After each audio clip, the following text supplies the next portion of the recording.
জুলাইয়ের 1 বছর পূর্ণ হতে যাচ্ছে, অথচ জুলাই সনদ ঘোষণা করতে পারেনি সরকার। এটাকে আমরা সরকারের ব্যর্থতার অংশ মনে করছি। আমরা মনে করি সকল অপতৎপরতার ঊর্ধ্বে জুলাই অভ্যুত্থানকে বিজয় ও বিপ্লবে রূপান্তর করতে প্রয়োজন জুলাই ঘোষণাপত্র, যেখানে জুলাই আন্দোলনের শহীদ, আহত, পঙ্গুত্ব বরণকারী ও অংশগ্রহণকারী সকল পক্ষের স্বীকৃতি প্রদান করতে হবে।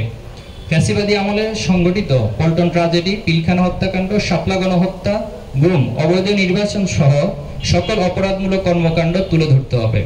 দেশের সঠিক ইতিহাস ও সংস্কৃতিকে ধারণ করে নতুন বাংলাদেশ গড়ার অঙ্গীকার ব্যক্ত করতে হবে। 2024 সালের জুলাই আগস্টে বিপ্লবীদের তাদের রক্তের বিনিময়ে সংগঠিত হয়েছিল জুলাই অভ্যুত্থান। ছাত্র জনতার ঐক্যবদ্ধ প্রচেষ্টা রচিত হয়েছিল বিজয়ের ঐতিহাসিক এক উপাখ্যান। জুলাই ছিল ফ্যাসিবাদ, আধিপত্যবাদ, জুলুম ও বৈষম্যের বিরুদ্ধে জনগণের এক বিস্ময়কর জাগরণ।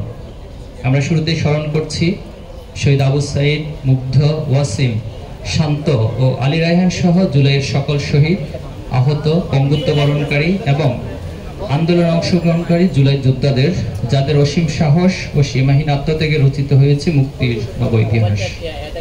দেশ হয়েছে স্বৈরাচার মুক্ত, জনগণ ফিরে পেয়েছে মুক্ত স্বাধীন পরিবেশ। আমরা শহীদদের শাহাদাতের সর্বোচ্চ মর্যাদা কামনা করছি।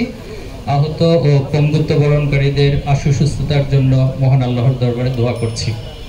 প্রিয় উপস্থিতি, আধিপত্যবাদী ভারতের প্রেসক্রিপশনে 2009 সালে পাতাম নির্বাচনের মাধ্যমে ক্ষমতায় এসে ফ্যাসিস্ট আওয়ামী লীগ গণহত্যা, লুটপাট, দুর্নীতি, নারী নির্যাতন, অর্থ পাচার, সামাজিক বিভাজন সৃষ্টি ও নাগরিকদের মৌলিক অধিকার হরণের মাধ্যমে একদলীয় শাসন কায়েম করে দেশকে অকার্যকর রাষ্ট্রে পরিণত করেছিল।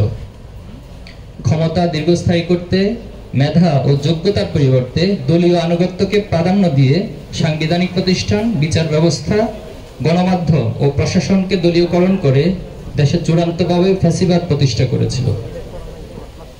মেধাবীদের উপেক্ষা করে দলীয় লোকবল নিয়োগের একটি কৌশলগত মাধ্যম ছিল বিতর্কিত কোটা ব্যবস্থা। শিক্ষার্থীদের দাবি ছিল সরকারি চাকুরিতে কোটা পদ্ধতির সংশোধন করে মেধা ও যোগ্যতার ভিত্তিতে নিয়োগ প্রদান করা।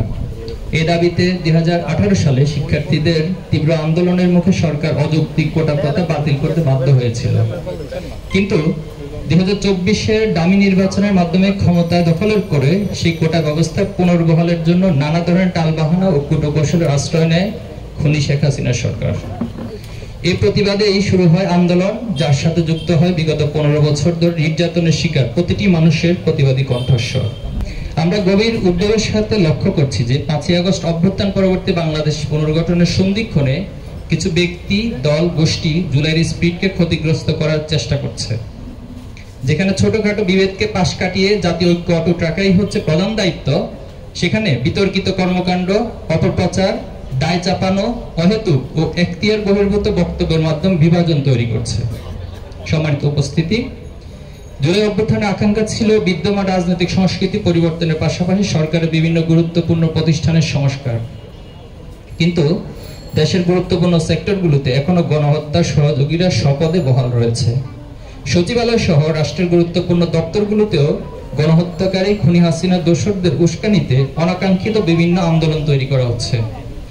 বিচার কাজে দীর্ঘসূত্রিতা, মামলা বাণিজ্যের মাধ্যমে আসামিদের জামিনে মুক্তি দেওয়া এবং কোনো কোনো ক্ষেত্রে আওয়ামী খুনিদের পুনর্বাসনের প্রক্রিয়াও চলছে। শুধু তাই নয়, আপাত দৃষ্টিতে অনেকের মনে এই প্রশ্ন জাগছে, বাংলাদেশ কি আবার উদ্দেশ্যহীন কোনো গন্তব্যের দিকে ধাবিত হচ্ছে? চাঁদাবাজি, দখলদারি, ছিনতাই, ধর্ষণ, অন্তঃকন্দল, হত্যা, শিক্ষার্থী নির্যাতন, শিক্ষা প্রতিষ্ঠানে অস্থিতিশীল পরিবেশ তৈরি ইত্যাদি পুরনো কায়দা আবারও শুরু হয়েছে ফ্যাসিবাদী কার্যক্রম। অন্যদিকে গণঅভ্যুত্থানের মাধ্যমে গঠিত সরকার এসব অপকর্ম থামাতে অনেকাংশেই উদাসীনতার পরিচয় দিচ্ছে। জুলাই সহ বিগত 16 বছরে আওয়ামী সন্ত্রাসের শিকার শহীদ পরিবার, আহত ও পঙ্গুত্ব বরণকারীদের বিষয়ে আশানুরূপ রাষ্ট্রীয় উদ্যোগ চোখে পড়ছে না। বিগত আওয়ামী রেজিমের সময় ছাত্র শিবিরে গুম হওয়া 7 জন ভাইকে ফিরে পেতে রাষ্ট্রপক্ষ থেকে কোনো সহযোগিতা পাওয়া যাচ্ছে না। সম্মানিত সাংবাদিক বৃন্দ,